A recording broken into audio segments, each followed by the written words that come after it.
മരണം ആഘോഷിക്കാനുള്ളതല്ല, അത് ദുഃഖാചരണത്തിൻ്റെ കാലമാണ്. പക്ഷെ ഇന്ന് ഈ മാറിയ കാലത്ത്, അതായത് മാർക്സിസ്റ്റുകാരൊക്കെ പറയുന്ന സത്യാനന്തര കാലം, ആ കാലത്ത് മരണവും ആഘോഷിക്കപ്പെടുന്നത് ഒരു നിത്യസംഭവമായി മാറിയിരിക്കുകയാണ്, ഒരു സ്ഥിരം കാഴ്ചയായി മാറിയിരിക്കുകയാണ്.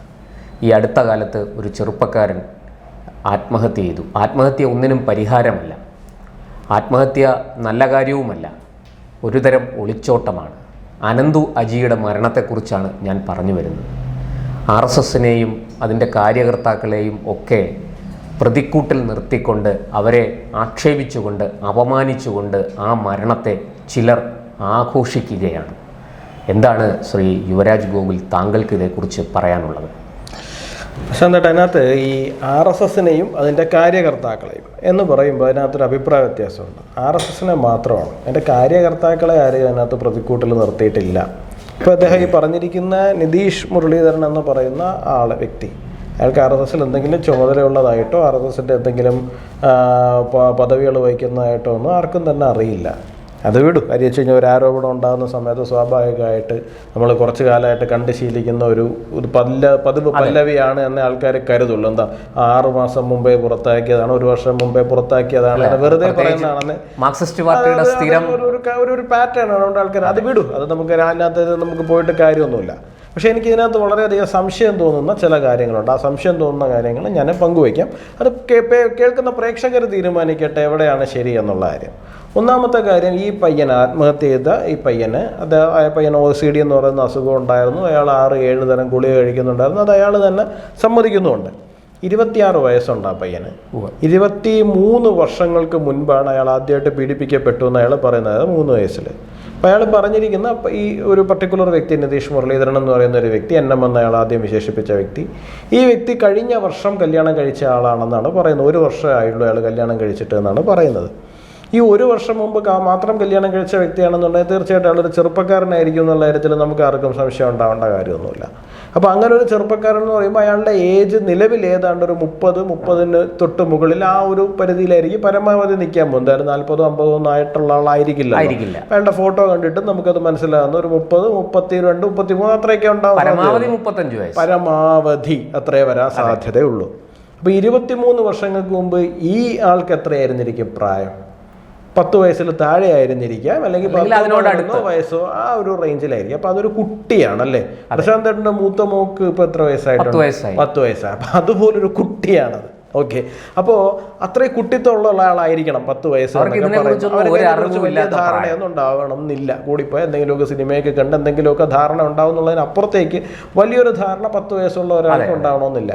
ഈ 10 വയസ്സുള്ള ഒരാളാണ് ഇയാളെ പീഡിപ്പിച്ചു എന്ന് പറയുന്നത്. അതിനകത്ത് തന്നെ വളരെയധികം ഇല്ലോജിക്കലായിട്ടുള്ള കാര്യങ്ങളുണ്ട്. പിന്നെ നമുക്ക് പറയാൻ പറ്റില്ല, കാരണം ഈ സ്കൂളുകളിലൊക്കെ പോകുന്ന സമയത്ത് ഓരോരുത്തർക്ക് ഏതൊക്കെ തരത്തിലാണ് ഇടപെടലുകൾ ഉണ്ടാകുന്നത്. സ്വാഭാവികമായിട്ടും അവിടെ നിന്ന് ഇത്തരത്തിലുള്ള സ്വഭാവങ്ങൾ ചില കുട്ടികളിലൊക്കെ വരുന്നത് നമ്മൾ കണ്ടിട്ടുണ്ട്. ഇല്ല എന്ന് നമുക്ക് പറയാൻ വേണ്ടിയിട്ട് സാധിക്കില്ല. അത് അപൂർവമാണ്. അത് വലുതാകുമ്പോൾ അത് മാറിപ്പോകുന്നതും നമ്മൾ കണ്ടിട്ടുണ്ട് പല ആൾക്കാരിലും. അപ്പോൾ ചിലപ്പോൾ അത്തരത്തിലൊരു ക്യാരക്ടർ ചിലപ്പോൾ അതിനകത്ത് ആ ഒരു കാലഘട്ടത്തിൽ വന്നില്ലയോ നമുക്ക് പറയാൻ സാധിക്കില്ല. ഇവിടെ പ്രശ്നം എന്താണെന്ന് വെച്ച് കഴിഞ്ഞാൽ, ഈ വ്യക്തി ആരോപണം ഉന്നയിക്കുന്നത് RSS എന്ന് പറയുന്ന സംഘടനയ്ക്കെതിരെ RSSന്റെ ശാഖയിൽ വെച്ച് എന്നൊക്കെയാണ് പറയുന്നത്. RSSന്റെ ശാഖ എന്താണ് എന്നുള്ള കാര്യത്തെ കുറിച്ചിട്ട് കേരളത്തിൽ ഒരാൾക്ക് പ്രത്യേകിച്ച് ഒരു ഇൻട്രൊഡക്ഷൻ കൊടുക്കേണ്ടതുണ്ട് തോന്നുന്നില്ല. കാരണം RSSന്റെ ശാഖകൾ കിടക്കുന്നത് വളരെ തുറസായ പ്രദേശങ്ങളിൽ നടക്കുന്ന ഒന്നാണ്. ഇപ്പം എന്തായാലും ഈ 10 വയസ്സുള്ള കുട്ടിക്ക് RSSന്റെ ഏതെങ്കിലും കാര്യാലയത്തിലേക്ക് വിളിച്ചുകൊണ്ട് പോയി അവിടെ സ്വകാര്യമായ ഒരു മുറിക്കകത്ത് വെച്ച് പീഡിപ്പിക്കാനുള്ള സൗകര്യവും ഇല്ല. ഇനി വളരെ പ്രധാനപ്പെട്ട ഒരു ഫാക്ടർ ഉണ്ട് ഇതിനകത്ത്. വളരെ പ്രധാനപ്പെട്ട ഫാക്ടർ എന്ന് പറയുന്നത്, ഈ നിതീഷ് മുരളീധരൻ എന്ന് പറയുന്ന വ്യക്തിയും ഈ അനന്തുവിൻ്റെ കുടുംബവും ഒരു കോമ്പൗണ്ടിനകത്ത് താമസിച്ചിരുന്ന ആൾക്കാരാണ്. തൊട്ടടുത്ത അയൽക്കാരാണ്. അയാൾ തന്നെ പറയുന്നുണ്ട്, എൻ്റെ അയൽവാസിയാണ്, തൊട്ടടുത്ത് താമസിക്കുന്ന ആളാണെന്ന് മാത്രമല്ല, ഇവർ ഏതാണ്ട് ഒരു കോമ്പൗണ്ടിൻ്റെ അകത്ത് താമസിച്ചിരുന്ന ആൾക്കാരാണ്. ഒരു കുടുംബം പോലെ കഴിഞ്ഞിരുന്ന രണ്ട് കുടുംബങ്ങളാണത്. അപ്പോൾ അവർക്ക് ഇനി RSSന്റെ ശാഖയിലേക്ക് വിളിച്ചുകൊണ്ട് അവിടെ കൊണ്ടുപോയിട്ട് ഇത്രയും തുറസായ സ്ഥലത്ത് വെച്ച് പീഡിപ്പിക്കേണ്ടതായിട്ടുള്ള സാഹചര്യം ഉണ്ട് എന്ന് പറഞ്ഞാൽ ആരാണ് വിശ്വസിക്കുക? ഇവർക്ക് പരസ്പരം അങ്ങോട്ടും ഇങ്ങോട്ടും വീടുകളിലേക്ക് പോകുവാനും ഈ കുട്ടിയെ എടുത്തുകൊണ്ട് മറ്റേയാളുടെ വീട്ടിലേക്ക് പോകാനും അല്ലാന്നുണ്ടെങ്കിൽ അയാൾക്ക് ഇവിടെ വന്ന് ഈ കുട്ടിയോടൊപ്പം കളിക്കാനും ഒക്കെ ഉണ്ടായിരുന്ന സാഹചര്യങ്ങൾ ഉണ്ടായിരുന്ന സമയത്ത് അല്ലേ? കുട്ടികളാകുമ്പോൾ പരസ്പരം അങ്ങോട്ടും ഇങ്ങോട്ടും വീടുകളിൽ പോയിട്ട് കളിക്കുന്ന സാഹചര്യം ഉണ്ട്. അപ്പം അങ്ങനെ ഒരു സാഹചര്യമുള്ള സമയത്ത് ഇതിനെ എടുത്ത് എന്തിനാണ് RSSന്റെ ശാഖയിൽ കൊണ്ടുപോയിട്ട് പീഡിപ്പിക്കുവാനുള്ള ഒരു ശ്രമം നടത്തുന്നത്? അവിടെ തന്നെ ആ പറഞ്ഞിരിക്കുന്നതിനകത്ത് വളരെയധികം ലോജിക്കില്ലായ്മയുണ്ട്. വൈരുദ്ധ്യം എന്നുള്ളതല്ല, ലോജിക്കില്ലായ്മയുണ്ട്. രണ്ട് RSSന്റെ ശാഖ എന്ന് പറയുമ്പോൾ ഇത്രയും പബ്ലിക്കായിട്ട് നടക്കുന്നു എന്ന് മാത്രമല്ല, ഇവർ രണ്ടുപേരും മാത്രമല്ല അവിടെ ഉണ്ടാവുന്നത്, ഒരുപാട് പേര് അവിടെ ഉണ്ടാകാനുള്ള സാധ്യതയുണ്ട്. ഇനി ITC ക്യാമ്പുകളെ കുറിച്ചിട്ട് അയാൾ പറയുന്നത്, ഈ ITC ക്യാമ്പുകൾക്കകത്ത് ഇപ്പം നമ്മൾ ITC ക്യാമ്പിനകത്ത് പോകുന്ന സമയത്ത് ഈ പറയുന്ന ശിക്ഷാർത്ഥികളെ സന്ദർശിക്കുവാൻ വേണ്ടിയിട്ട് അച്ഛനമ്മമാരെ നിരന്തരം അവിടെ വന്നുകൊണ്ടിരിക്കുന്നതാണ്. ഈ പറയുന്ന അനന്തു ITC ക്യാമ്പിൽ പോയത് 2011 മറ്റോ ആണ്. അപ്പോൾ ITC ക്യാമ്പിൻ്റെ ഭക്ഷണത്തിൻ്റെ ചുമതലയുള്ളയാൾ അനന്തുവിൻ്റെ അച്ഛനായിട്ടുള്ള അജിച്ചേട്ടനാണ്. അതായത് ഈ അജിച്ചേട്ടൻ 24/7 ആ ക്യാമ്പിൻ്റെ അകത്ത് തന്നെയാണ് താമസം. കാരണം 3 നേരത്തെയും ഭക്ഷണത്തിൻ്റെ ചാർജ് അദ്ദേഹത്തിനാണ്. അപ്പോൾ അതിരാവിലെ ഉള്ള പ്രാതൽ മുതൽ രാത്രിയിലുള്ള അത്താഴം വരെ തയ്യാറാക്കുന്ന അദ്ദേഹത്തിൻ്റെ നേതൃത്വത്തിലാണ്. അപ്പോൾ ആ ക്യാമ്പിനകത്ത് വെച്ചിട്ട് അപ്പോൾ ഈ അനന്തുവിന് എത്ര വയസ്സുണ്ടാവും? 15 വർഷങ്ങൾക്ക് മുമ്പ്, 26 വയസ്സെന്ന് പറയുമ്പോൾ 14 വർഷം മുമ്പ് 10-12 വയസ്സുള്ള ഈ 10-12 വയസ്സുള്ള കുട്ടിക്ക് തന്നെ അതിനകത്ത് ആൾക്കാർ പീഡിപ്പിക്കുന്നു എന്നുണ്ടെങ്കിൽ തൻ്റെ അച്ഛനോട് പറയാൻ പറ്റില്ല എന്നുള്ളതുണ്ടോ? ഓക്കെ, 10 ദിവസം കഴിഞ്ഞ് മാത്രമേ അച്ഛനെ അമ്മയെ കാണുന്നുള്ളൂ എന്നുണ്ടെങ്കിൽ ശരിയെന്ന് പറയാം. ഇത് അച്ഛൻ 24 മണിക്കൂർ അവിടെ ഉള്ള ആളാണ്. അപ്പോൾ അച്ഛനോട് പറയാൻ പറ്റുന്നില്ല എന്ന് പറഞ്ഞു കഴിഞ്ഞാൽ അതിൻ്റെ അർത്ഥം എന്താണ്? അതിനകത്ത് എവിടെയാണ് ലോജിക്ക് എന്ന് പറയുന്ന സാധനം? അപ്പോൾ ഇയാളുടെ പ്രശ്നം അതൊന്നും ആയിരുന്നില്ല. ഞാൻ മനസ്സിലാക്കുന്നിടത്തോളം നിലവിൽ പിന്നെ മാത്രമല്ല, അയാൾക്ക് 26 വയസ്സായ ആൾക്ക് 23 വർഷങ്ങളായിട്ട് ഇത് നടന്നുകൊണ്ടിരുന്നതിന് ശേഷവും അയാൾക്ക് കഴിഞ്ഞ വർഷം മാത്രമാണ് മനസ്സിലാകുന്നത് അയാൾ അബ്യൂസ് ചെയ്യപ്പെടുകയായിരുന്നു എന്നാണ് അയാൾ പറയുന്നത്. അതായത് 26 വയസ്സുള്ള ആൾക്ക് കഴിഞ്ഞ വർഷം മാത്രമാണ് അബ്യൂസ് ചെയ്യപ്പെടുന്നു എന്ന് മനസ്സിലായത്. കഴിഞ്ഞ വർഷം എന്താ സംഭവിച്ചത്? കഴിഞ്ഞ വർഷമാണ് ഇയാൾ ഈ ആരോപണം ഉന്നയിച്ചിരിക്കുന്ന വ്യക്തിയുടെ വിവാഹം കഴിഞ്ഞിരിക്കുന്നത്. അപ്പോൾ അതിനുശേഷമാണ് അയാൾക്ക് ഈ പറയുന്ന രോഗാവസ്ഥയിലേക്ക് അയാൾ പ്രധാനമായിട്ടും പോകുന്നത്. കഴിഞ്ഞ 6 മാസമായിട്ട് അയാൾ ഹെവി ഡോസ് മെഡിസിൻ എടുക്കുന്നു എന്നാണ് പറയുന്നത്. അപ്പോൾ മറ്റേയാളുടെ വിവാഹം കഴിഞ്ഞതിന് ശേഷമാണ് ഇയാൾക്ക് ഈ പറയുന്ന പ്രശ്നം ഉണ്ടായിരിക്കുന്നത്. ഇവിടെ നിതീഷ് മുരളീധരൻ അല്ലെങ്കിൽ XOUZ ആർക്കെങ്കിലും ഒരു വ്യക്തിക്കെതിരായിട്ട് വെറുതെ ഒരു ആരോപണം ഉന്നയിച്ചതിന് ശേഷം അയാൾ ആത്മഹത്യ ചെയ്യുകയായിരുന്നു എന്നുണ്ടെങ്കിൽ ഈ പറയുന്നൊരു പ്രാധാന്യം ഇതിന് കിട്ടുമായിരുന്നു. അയാൾ ആർക്കെതിരെയാണോ പ്രതികാരം ചെയ്യാൻ ശ്രമിക്കുന്നത് ആ വ്യക്തിയുടെ ചിത്രം ഉൾപ്പെടെ മാധ്യമങ്ങളിൽ വരുന്ന സാഹചര്യം ഉണ്ടാവുമായിരുന്നു. അപ്പോൾ നമുക്ക് ഈ പറയുന്ന ആധുനിക കാലഘട്ടത്തിൽ ലിബറൽസ് ആയിട്ടുള്ള ആൾക്കാർ പറയുന്ന ഒരു കാര്യമുണ്ട്. അതായത് എന്താണ്, ഇപ്പോൾ 2 വ്യക്തികൾ തമ്മിൽ പ്രണയത്തിൽ ഏർപ്പെടുന്നു, അതിനകത്ത് ഒരു വ്യക്തി ബന്ധം അവസാനിപ്പിച്ച് പോകുമ്പോൾ മറ്റേ വ്യക്തി ആത്മഹത്യ ചെയ്യുമോ അല്ലെങ്കിൽ മറ്റെന്തെങ്കിലും ചെയ്യുമായിരുന്നെങ്കിൽ ആ വ്യക്തി ടോക്സിക് ആയിരുന്നു എന്നാണ് പറയുന്നത്. ഏത്? ഈ ആത്മഹത്യ ചെയ്ത വ്യക്തി. കാര്യം എന്താ വെച്ച് കഴിഞ്ഞാൽ എന്താണ്, അയാൾ ഇങ്ങനെയാണ് അയാളുടെ സ്വഭാവം, മറ്റൊരാൾ പോകുന്നതിനെ അക്സെപ്റ്റ് ചെയ്യാനുള്ള മൈൻഡ് ഇല്ല എന്നുണ്ടെങ്കിൽ അയാൾക്കൊപ്പം ഈ കുട്ടി ജീവിക്കാതിരുന്നത് നന്നായി എന്നാണ് നമ്മുടെ ഈ ആധുനിക കാലഘട്ടത്തിൽ ആധുനിക ലോകം പറയുന്നത്. മരിച്ച ആൾ ടോക്സിക് ആയിരുന്നു എന്നാണ് പറയുന്നത്. ഇവിടെ അങ്ങനെ ഒരു സ്പേസ് പോലും ആ പാവത്തിന് കൊടുക്കുന്നില്ല. പറയും ഈ നിതീഷ് മുരളീധരൻ എന്ന് പറയുന്ന ആളെ അങ്ങേയറ്റം വ്യക്തിഹത്യ ചെയ്യുന്നൊരു സാഹചര്യമാണ് ഉണ്ടായിരിക്കുന്നത്. എന്ന് വെച്ചാൽ ഇയാൾക്ക് പ്രതികാരം ചെയ്യുക എന്നുള്ളതാണ്. വെച്ചാൽ അയാളിപ്പോൾ വിവാഹം കഴിച്ചു, അയാൾ നല്ല രീതിയിൽ ജീവിക്കുന്നുണ്ട്, കുടുംബമായിട്ട് അയാൾ തന്നെ പറയുന്നുണ്ട് അവനൊക്കെ ഇപ്പോൾ സന്തോഷത്തോടെ ജീവിക്കുന്നുണ്ടെന്ന്. അപ്പോൾ സന്തോഷത്തോടു കൂടി ജീവിക്കുന്ന ഒരാൾക്കെതിരായിട്ട് പ്രതികാരം ചെയ്യുക എന്നുള്ളതാണ്. അതായത് എന്താണ്, ഒന്നുകിൽ അത് തൻ്റെ ഒപ്പം എല്ലാ കാലഘട്ടത്തിലും ജീവിക്കണമായിരുന്നു എന്നായിരുന്നിരിക്കാം ഒരു പക്ഷേ അയാൾ ആഗ്രഹിച്ചിട്ടുണ്ട്. നമുക്കറിയില്ല, നമുക്കറിയാത്ത കാര്യം നമ്മൾ ആ തരത്തിൽ പറയണം എന്നറിയില്ല.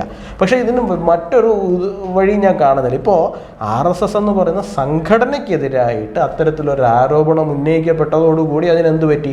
വലിയ രീതിയിലുള്ള വിസിബിലിറ്റി കിട്ടി, പ്രചാരണം കിട്ടി. ഇയാളുടെ ഈ പറയുന്ന വീഡിയോയ്ക്കാകട്ടെ അയാൾ എഴുതിയിരിക്കുന്നതിനാകട്ടെ വലിയ ഒരു ഇത് കിട്ടി. അതുപോലെ തന്നെ മറ്റേയാൾ വലിയ രീതിയിൽ സമൂഹത്തിൻ്റെ മുമ്പിലേക്ക് വലിച്ചഴിക്കപ്പെടുകയും അയാൾ വ്യക്തിഹത്യ ചെയ്യപ്പെടുകയും ചെയ്യുന്ന സാഹചര്യം ഉണ്ടായി. നോക്കൂ, അയാളും ഈ പറയുന്ന അറിവുള്ളൊരു പ്രായത്തിലല്ല ഇത് സംഭവിച്ചിരിക്കുന്നത്. അയാളുടെ ഒരു 10 വയസ്സ് സറൗണ്ടിങ്ങിലുള്ള കാലഘട്ടത്തിലാണ് അഥവാ ഇത് സംഭവിച്ചിട്ടുണ്ടാവുക. അപ്പോൾ ഇത്രയും ബുദ്ധിപരമായിട്ട് തൻ്റെ ആത്മഹത്യ വലിയ വാർത്തയാക്കണം എന്ന ആഗ്രഹത്തോടു കൂടി ഇത്തരത്തിലൊരു കാര്യം ഒരു സ്ക്രിപ്റ്റ് വളരെ ഭംഗിയായിട്ട് എക്സിക്യൂട്ട് ചെയ്തിരിക്കുന്ന ഒരു വ്യക്തി അനന്തു എന്ന് പറയുന്ന വ്യക്തി. അപ്പോൾ അയാൾ നിതീഷിനെതിരായിട്ട് ഒരു പക്ഷേ അയാൾക്ക് നിതീഷിനെതിരെ അവിടെ ഒരു 1 സൈഡ് താല്പര്യമാണോ ഉണ്ടായിരുന്നത് നമുക്കറിയില്ല. ഞാൻ പറയുന്നത് നമുക്കറിയില്ല, ചിലപ്പോൾ അയാൾ പറയുന്നത് പോലെ സംഭവിച്ചിട്ടുണ്ടായിരിക്കും, അനന്ത് പറയുന്നത് പോലെ തന്നെ അയാളുടെ ലൈഫിൽ സംഭവിച്ചിട്ടുണ്ടായിരിക്കും. പക്ഷേ ഇതെല്ലാം ഈ ചിലപ്പോൾ ഇത് ഇയാളുടെ ഹാലൂസിനേഷൻ അറിയില്ല, നമുക്കറിയില്ല, ഒരു മനോവിഭ്രാന്തിയാകും, എന്തും ആകാം. ഓക്കെ, പക്ഷെ വാട്ട് എവർ, ഇപ്പൊ അയാള് വളരെ ഭംഗിയായി ഒരു സ്ക്രിപ്റ്റ് ചെയ്തിട്ടാണ് ആ സാധനം ഇത് പറയുന്ന പബ്ലിക്കിന്റെ ശ്രദ്ധ. ഇവിടെ എവിടെയാണ് RSS ഇതിനകത്ത് പങ്ക്? ഇവരൊരു കോമ്പൗണ്ടിൽ താമസിക്കുന്ന 2 കുടുംബങ്ങൾ, ആ 2 കുടുംബങ്ങൾക്കകത്തുള്ള 2 കുട്ടികൾക്കിടയിൽ ഉണ്ടായിട്ടുണ്ടായിരുന്ന ഒരു സംഭവം, അവർക്ക് മാത്രം അറിയാമായിരുന്ന ഒരു സംഭവം, അതിനെ വലിച്ചഴച്ച് ഒരു സംഘടനയുടെ മൊത്തം തലയിലേക്ക് കൊണ്ടുവയ്ക്കുന്ന തലത്തിലേക്ക് ഈ സാഹചര്യത്തെ കൊണ്ട് മാറ്റിയിട്ടുണ്ട്. 2019 മാത്രമാണ് അനന്തുവിൻ്റെ അച്ഛനായിട്ടുള്ള അജിത് ചേട്ടൻ ഒരു വാഹനാപകടത്തിൽ കൊല്ലപ്പെടുന്നത്. അതിനുശേഷം 6 വർഷമായിട്ടുണ്ട്. ഈ 6 വർഷത്തിനിടയിൽ ആ കുടുംബത്തിനകത്ത് ഒരുപാട് കാര്യങ്ങൾ സംഭവിച്ചിട്ടുണ്ട്. ഒന്ന്, അനന്തുവിൻ്റെ സഹോദരി ഒരു ഈരാറ്റുപേട്ടയിലുള്ള ഒരു മുസ്ലിം ചെറുപ്പക്കാരൻ്റെ ഒപ്പം ലിവിങ് ടുഗദറായിട്ട് ഇറങ്ങിപ്പോകുന്ന സാഹചര്യം ഉണ്ടായി. അനന്തുവിൻ്റെ അമ്മ സംഘമാണ് ആദ്യം ആ കുടുംബത്തിനെ നോക്കിയിരുന്നത്. അവർക്ക് ജോലി അവർ സംഘത്തിൻ്റെതായ ഒരു സ്ഥാപനത്തിൽ അമ്മയ്ക്ക് കൊടുത്തിരുന്നു. അതിനുശേഷം ആ കുടുംബത്തിൻ്റെ ചിലവുകൾ കാര്യങ്ങളെല്ലാം നോക്കിയിരുന്നു. ഈ അനന്തുവിൻ്റെ സഹോദരി ബാംഗ്ലൂരിൽ പഠിക്കാൻ പോകുന്ന സമയത്ത് അവരുടെ ഫസ്റ്റ് ഫീസ് അടയ്ക്കുന്നത് വരെയുള്ള കാര്യങ്ങളിൽ വരെ സംഘം ഇടപെട്ടിരുന്നു എന്നാണ് ഞാൻ മനസ്സിലാക്കുന്നത്. പക്ഷെ അതിനുശേഷം ആ കുടുംബം അല്ലാത്ത രീതിയിൽ നമ്മൾ ഇന്ന് അകന്നു പോകുന്ന സാഹചര്യം ഉണ്ടായി. അകന്നു പോയത് ഇനി ഇപ്പോഴത്തെ സാഹചര്യത്തിൽ വേണമെങ്കിൽ പറയാം, എന്താണ്, ഈ അനന്തു അബ്യൂസ് ചെയ്യപ്പെട്ടിരുന്നത് കൊണ്ട് ഞങ്ങൾ അകന്നു പോയതാണ്, അങ്ങനെയും പറയാൻ പറ്റില്ല. കാരണം അനന്തുവിന്റെ ഓൺ വേർഡ്സിൽ പറഞ്ഞിരിക്കുന്നത് 1 വർഷം മുമ്പ് മാത്രമാണ് തനിക്ക് അവര് അബ്യൂസ് ചെയ്തതായിട്ട് തോന്നിയത് എന്നുള്ള. അതിന് മുമ്പ് വരെ അത് അബ്യൂസ് ആയിട്ട് തനിക്ക് തോന്നിയിരുന്നില്ല എന്നാണ് പറയുന്നത്. അപ്പോൾ 2019 ഈ അജിത് ചേട്ടൻ മരിച്ചതിന് ശേഷം കഴിഞ്ഞ 6 വർഷത്തിനിടയിൽ ഇവർ പതുക്കെ നമ്മുടെ കുടുംബങ്ങൾ, നമ്മുടെ സംഘ പരിവാറിൽ നിന്ന് ഇവർ അകന്നു പോകുന്ന ഒരു സാഹചര്യം ഉണ്ടായത് അനന്തുവിന് ഈ പറയുന്ന പ്രശ്നം ഉണ്ടായതുകൊണ്ടല്ല. കാരണം അനന്തുവിന് 1 വർഷം മുമ്പ് മാത്രമാണല്ലോ ഈ അബ്യൂസ് ചെയ്യപ്പെടുന്നത്. അപ്പൊ അനന്തു 2020 മറ്റോ കോവിഡ് സമയത്തോ മറ്റോ അൽ അസർ എന്ന് പറയുന്ന കോളേജിൽ പഠിക്കാൻ വേണ്ടിയിട്ട് പോയിട്ടുണ്ട് തൊടുപുഴ. ഞാൻ മനസ്സിലാക്കുന്നിടത്തോളം ഗ്രൗണ്ടിൽ നിന്ന് കിട്ടുന്ന റിപ്പോർട്ടുകൾ അനുസരിച്ചിട്ട് അയാൾ ആ സമയത്ത് ഒരു SFIക്കാരനായിട്ട് മാറുകയും ചെയ്തിട്ടുണ്ട്. അയാൾ പല പരിപാടികളിൽ SFIയുടെ പരിപാടികളിലൊക്കെ പോവുകയും പങ്കെടുക്കുകയൊക്കെ ചെയ്യുന്ന സാധനം. ഞാൻ പറഞ്ഞ SFIയുടെ തലയിലോട്ട് കുറ്റം കൊണ്ടുവയ്ക്കുന്നൊന്നുമല്ല, SFI അതിനകത്ത് ഗൂഢാലോചന നടത്തിയെന്നൊന്നുമല്ല പറയുന്നത്. അയാൾ നമ്മളിൽ നിന്ന് അകന്നു പോയ ഒരാളാണ്. അയാൾ അകന്നു പോവുകയും പിന്നീട് സംഘടനയിലേക്ക് പോവുകയും ചെയ്തിട്ടുണ്ട്. അയാൾ അതിനുശേഷം ഇപ്പോൾ തിരിച്ചു വന്ന് ഈ ആരോപണം ഉന്നയിക്കുന്നതിൻ്റെ അടിസ്ഥാന കാരണം അയാൾ തന്നെ പറയുന്നുണ്ട്. കഴിഞ്ഞ 1 വർഷം മുമ്പ് ഈ പറയുന്ന വ്യക്തി വിവാഹം കഴിച്ച് അയാൾ വളരെ സന്തോഷത്തോടെ അപ്പോൾ അയാളോടുള്ളൊരു പ്രതികാരം എന്നുള്ള തലത്തിലേക്കാണ് അയാൾ ഇതിനെ കൊണ്ടുവന്നിരിക്കുന്നത്. ഈ പ്രതികാരം എന്ന് പറയുമ്പോഴും ഞാൻ വീണ്ടും ആവർത്തിച്ച് പറയുന്നു, ഈ നിതീഷ് മുരളീധരൻ എന്ന് പറയുന്ന വ്യക്തി ഇങ്ങനെ ചെയ്തു എന്നുള്ളതിന് യാതൊരു തെളിവുമില്ല. ഒരുപക്ഷെ ഇയാളുടെ ഹാലൂസിനേഷൻ ആവാം, അല്ലെങ്കിൽ ഇയാളുടെ വൺ സൈഡ് താല്പര്യമായിരുന്നിരിക്കാം. അല്ല എന്നുണ്ടെങ്കിൽ ചിലപ്പോൾ അയാൾ പറയുന്നത് പോലെ ഈ 2 കുട്ടികൾക്കിടയിൽ അങ്ങനെ ചെറുപ്പകാലഘട്ടത്തിൽ സംഭവിച്ചിട്ടുണ്ടായിരിക്കാം. ഇതിനകത്ത് സംഘടന എന്ന് പറയുന്ന ഒന്നിനെ വലിച്ചഴച്ചത് കൊണ്ട് മാത്രമാണ് ഇതിന് ഇത്രയും വലിയൊരു വാർത്താ പ്രാധാന്യം കിട്ടിയിരിക്കുന്നത്. അല്ലാണ്ട് ഇപ്പോൾ ITC ക്യാമ്പിനകത്ത് OTC ക്യാമ്പിനകത്ത് എന്ന് പറഞ്ഞു കഴിഞ്ഞാൽ ഇപ്പോൾ നമ്മുടെ BBC പോലെയുള്ള പല ചാനലുകൾ പോലും ഈ ക്യാമ്പുകൾ വിസിറ്റ് ചെയ്യുകയും ഈ ക്യാമ്പുകൾക്കകത്ത് ഷൂട്ട് ചെയ്യുകയും ശിക്ഷാർത്ഥികളോട് ഉൾപ്പെടെ സംസാരിക്കുകയൊക്കെ ചെയ്യുന്ന സാഹചര്യങ്ങൾ ഉണ്ടായിട്ടുണ്ട്, അല്ലേ?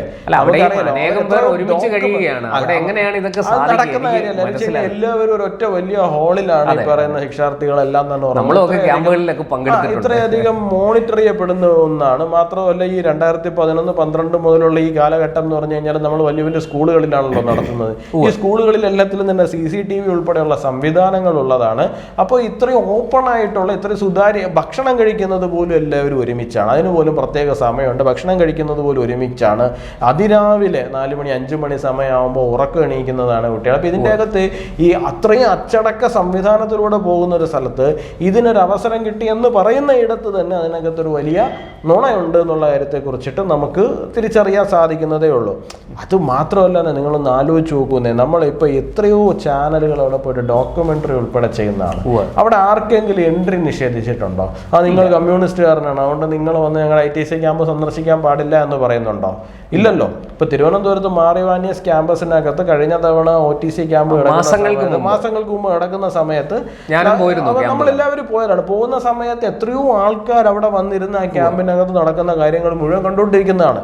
അപ്പൊ അവിടെ അത്തരത്തിൽ എന്തെങ്കിലും ഒരു കാര്യം നടക്കുന്നു എന്നുണ്ടെങ്കിൽ എത്രയോ ഓപ്ഷൻ ഉണ്ട് കുട്ടികൾക്ക്. ആ പഴയ കാലഘട്ടമൊന്നുമല്ലല്ലോ, പുതിയ ഒരു കാലഘട്ടമല്ലേ, എത്രയോ ഓപ്ഷൻ ഉണ്ട് ആൾക്കാർക്ക്. അപ്പോൾ ഇന്ന് കുട്ടികൾക്കും അറിയാം, ഇന്ന് കുട്ടികൾക്കും അറിയാവുന്നതാണ് ഈ കാര്യങ്ങളെ കുറിച്ചിട്ടല്ല. അപ്പൊ ഇയാൾ 2011 കഴിഞ്ഞാൽ 2017 ഈ അച്ഛൻ മരിക്കുന്നതിന് തൊട്ട് മുമ്പാണ് ഇയാൾ OTC ക്യാമ്പിലേക്ക് പോകുന്നത്. ഞാൻ മനസ്സിലാക്കുന്നിടത്തോളം ഈ ക്യാമ്പിലേക്ക് വരണം എന്ന് അവിടെ ആരും നിർബന്ധിക്കാതെ ഞാൻ വരുന്നു എന്ന് നിർബന്ധം പിടിച്ചു പോയ ആളാണ് ഇയാൾ അനന്തു.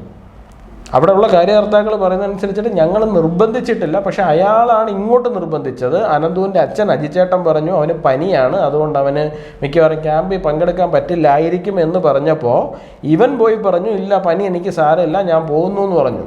അച്ഛനോടവൻ പറഞ്ഞു എനിക്ക് പനിയൊന്നും നിങ്ങൾ നോക്കണ്ട, ഞാൻ ക്യാമ്പിലേക്ക് പോവുകയാണ് എന്ന് പറഞ്ഞ് പോയ ആളാണ് 2017-18 കാലഘട്ടത്തിൽ. അത് 6-7 വർഷങ്ങൾക്ക് മുമ്പ് 18-19 വയസ്സുള്ള സമയത്താണ്.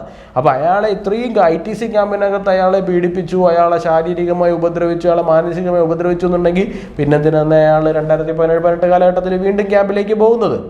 അത് സ്വമേധയാ സ്വന്തം ഇഷ്ടപ്രകാരം പോകുന്നത്. അപ്പോൾ അയാൾക്ക് പ്രതികരണ ശേഷിയുള്ളൊരു കാലഘട്ടമായി കഴിഞ്ഞല്ലോ ഇല്ലേ? അപ്പോൾ അല്ലെങ്കിൽ തന്നെ അയാൾക്ക് ഇപ്പോൾ പറയാണ് എനിക്കിപ്പോൾ അയാളിപ്പോൾ എതിർപ്പ് പറയും. അച്ഛൻ നിർബന്ധിച്ച് വിട്ടാണെങ്കിൽ അച്ഛനോട് പറയാൻ പാടില്ല എന്നെ കഴിഞ്ഞ തവണ ക്യാമ്പിൽ പോയപ്പോൾ എന്നെ ഇങ്ങനെയൊക്കെ ചെയ്തായിരുന്നു, ഞാൻ അന്ന് കുട്ടിയായതുകൊണ്ട് എനിക്ക് പറയാൻ പറ്റാത്തതാണ്, ഇങ്ങനെയൊക്കെ എന്നെ അന്ന് ചെയ്തായിരുന്നു, ഇന്ന വ്യക്തികളാണ് ചെയ്തത്. അയാൾക്ക് അതൊന്നും പറയാനില്ല. ഒന്നും തന്നെ ഒരു വലിയ ഗൂഢാലോചന നടന്നിട്ടുണ്ട്. ഇപ്പൊ ഒരു ഈരാറ്റുപേട്ട ബേസ് ചെയ്തിട്ടുള്ള കുറച്ച് ആൾക്കാരാണ് അതിനെ ഇപ്പൊ നിയന്ത്രിച്ചുകൊണ്ടിരിക്കുന്നത്. അപ്പൊ അവരതിനെ അതിന്റെ പുറകിലൊരു വളരെ ആസൂത്രിതമായി ചില മാധ്യമങ്ങളെങ്കിലും കൂട്ടുപിടിച്ചുകൊണ്ട് വളരെ പ്രത്യേകിച്ച് അല്ല ചില മാധ്യമങ്ങളെ എന്ന് പറയേണ്ട കാര്യമില്ല പ്രശാന്ത്. ഡയറി കഴിഞ്ഞാൽ ഇത്തരത്തിലൊരു സാധനം കിട്ടിക്കഴിഞ്ഞ് കഴിഞ്ഞാൽ എല്ലാ മാധ്യമങ്ങളും ആഘോഷിക്കും, ഇല്ല എന്നുണ്ടോ? ഇപ്പൊ പ്രിയങ്ക ഗാന്ധി ഏറ്റെടുക്കുന്നു, രാഹുൽ ഗാന്ധി ഏറ്റെടുക്കുന്നു, കേരളത്തിലുള്ള എല്ലാ നേതാക്കളും ഏറ്റെടുക്കുന്നു, കേരളത്തിലുള്ള പ്രമുഖ നേതാക്കളായ വീട് സന്ദർശിക്കാൻ വേണ്ടിയിട്ട് ഒന്ന് സ്വാഭാവികമായിട്ട് മാധ്യമങ്ങൾ ഏറ്റെടുക്കുക. അതിനകത്ത് നമുക്കിപ്പോ മാധ്യമങ്ങൾ ഏറ്റെടുക്കാൻ പാടില്ല എന്ന് പറയാൻ തീർച്ചയായിട്ടും എങ്ങനെ മോശമാക്കി ചിത്രീകരിക്കാമെന്നുള്ളതായിരിക്കും അവർ ചിന്തിക്കുന്നത്. അവരെന്തോ ചെയ്തുകൊണ്ട് പോട്ടെ, അത് നമ്മുടെ ഞാനിപ്പോ ഇത്തരം കാര്യങ്ങളിലൊന്നും ബോധമിടല്ല. മാധ്യമങ്ങൾ എന്ത് പറയുന്നത് അല്ലെങ്കിൽ അവരെന്ത് പറയുന്നത് ഒന്നും ബോധമിടല്ല. നമുക്ക് ജനങ്ങളെ ബോധിപ്പിക്കുക എന്നുള്ളത് മാത്രമേ ഉള്ളൂ. ഇത് ജനം ചിന്തിക്കേണ്ടുന്ന ഒരൊറ്റ കാര്യമാണ്. അതായത് ഇപ്പോൾ കഴിഞ്ഞ വർഷം മാത്രം വിവാഹം കഴിച്ചിട്ടുള്ള ഒരു പയ്യനെന്ന് പറയുമ്പോൾ ആ പയ്യന്റെ പ്രായം എന്ന് പറയുന്നത് വളരെ കുറവാണ്. ആ സമയത്ത് ഈ പറഞ്ഞ 23 വർഷങ്ങൾക്ക് മുമ്പ് 10-11 വയസ്സുള്ളൊരു കുട്ടിയാണ്. അപ്പോൾ ഇവർ ഒറ്റ കോമ്പൗണ്ടിൽ താമസിക്കുന്ന ആൾക്കാരാണ്. സോ ചിലപ്പോൾ ഈ അനന്തു പറയുന്നത് പോലെ സംഭവിച്ചിട്ടുണ്ടാകും, സംഭവിക്കാതിരുന്നിട്ടുണ്ട്. പക്ഷെ സംഭവിച്ചിട്ടുണ്ടെങ്കിൽ അത് തീർച്ചയായിട്ടും അവരുടെ വീടിന്റെ കോമ്പൗണ്ടിന്റെ അകത്ത് തന്നെ ആയിരിക്കും അത് സംഭവിച്ചിട്ടുണ്ടാവുക. പക്ഷെ അത് അങ്ങനെയാണ് സംഭവിച്ചത് എന്ന് പറഞ്ഞ് ഇയാൾ ആത്മഹത്യ ചെയ്തിരുന്നു എന്നുണ്ടെങ്കിൽ ഇയാളുടെ ഈ പറയുന്ന സോ കോൾഡ് പ്രതികാരം നടക്കില്ലായിരുന്നു. അത് നടക്കണമെന്നുണ്ടെങ്കിൽ അയാൾക്കൊരു സംഘടനയെ അതിനകത്തേക്ക് വലിച്ചഴച്ചു കൊണ്ടുവന്ന് സംഘടനയ്ക്കകത്ത് ഇതൊക്കെ നടക്കുവാണ് എന്ന് പറഞ്ഞിട്ടാണ്. സംഘടനയ്ക്കകത്ത് അങ്ങനെ നടക്കുന്നു എന്നുണ്ടെങ്കിൽ ഞങ്ങൾ ആരും തന്നെ ഞങ്ങളുടെ മക്കളെ ധൈര്യപൂർവ്വം വിശ്വസിച്ച് അതിലേക്ക് പറഞ്ഞു വിടില്ല. ഞങ്ങളെല്ലാവരും മറ്റേ സേഫ് സോണിൽ ഇരുന്നിട്ട് സംഘടനാ പ്രവർത്തനം നടത്തുന്ന ആൾക്കാരൊന്നുമല്ല. ഞങ്ങളുടെ കുഞ്ഞു മക്കളെ ഉൾപ്പെടെ ട്രൗസർ ഇടിച്ചും ഗണവേഷം ധരിപ്പിച്ചും ശാഖയിലേക്ക് കൊണ്ടുവന്നും ശാഖയിലേക്ക് പറഞ്ഞു വിട്ടും തന്നെയാണ് വളർത്തിക്കൊണ്ടുവരുന്നത്. അതുകൊണ്ട് ഞങ്ങൾക്ക് ഞങ്ങളുടെ സംഘടനയെ കുറിച്ചിട്ട് നല്ല നിശ്ചയമുണ്ട്. ആരെങ്കിലും എവിടെയെങ്കിലും ഇരുന്നൊരു തിരക്കഥ എഴുതി ഉണ്ടാക്കിയാൽ അങ്ങനെ അങ്ങ് പൊളിഞ്ഞു പോകുന്ന സാധനമൊന്നുമല്ല.